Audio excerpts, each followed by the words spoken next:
The way I see it, every hula hooper has two students.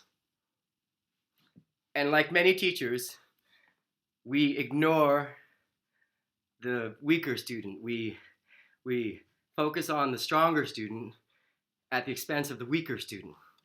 Now, before you go feeling bad about some person who's wearing a dunce cap in the back of the corner, think about your currents, the direction you go as a hula hooper. Most hula hoopers are, like most people, right-handed, and often that corresponds to moving in the direction of that flow, which is usually to the left, counterclockwise. If you're like me or you're a lefty, and you are a lefty, you go clockwise. Now, the important thing about that is you get stuck in that current and you have to get yourself out of it. The muscle memory is a wonderful two-edged sword that both gives you the opportunity to develop skills as well as become trapped by them. So it's very important as a hula hooper that you treat both of your students, your right student and your left student, depending on which direction you go and which one is weaker for you, as equals, if not giving extra consideration or extra attention to your weaker current, which I've been doing for a year every day. And it takes a while. It's nothing you can just sort of develop in a month. You have been ignoring, if you're like most hoopers and like I was, you've been ignoring your weaker current for years. And if you really want to develop and go beyond that threshold, usually when hoopers are making a lot of mistakes, either they're too exhausted and they need a break, or they want to do more than they can. They're making mistakes because their body wants to do more, but they haven't really put in the time to get control of their hooping.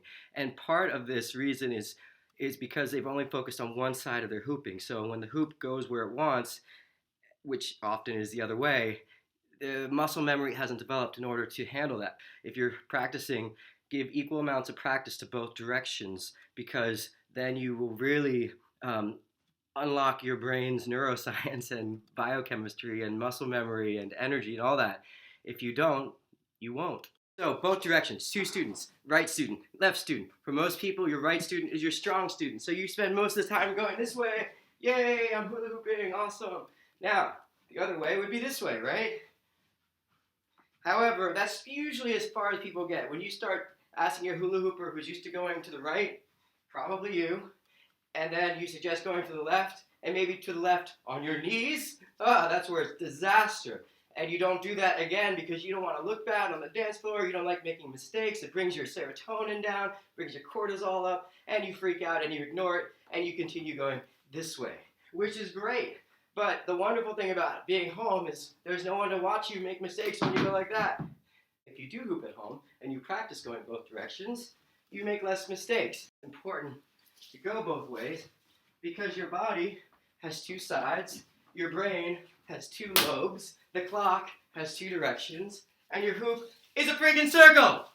So, to summarize, every hula hooper is a teacher with two students, and we tend to ignore our weaker student and focus on the stronger student, but we do so at the expense of the overall project of learning and becoming and improving and advancing and passing the test and making the money and getting the girl and getting the boy. I think you get the idea. Anyhow, my name's Alexander. Thank you for watching. And if you like this, please subscribe. Please add to the comments. And I don't assume or pretend to be the authority on anything. I'm just a student. And if I said anything that's wrong, please correct it and let me know. Thanks for your time.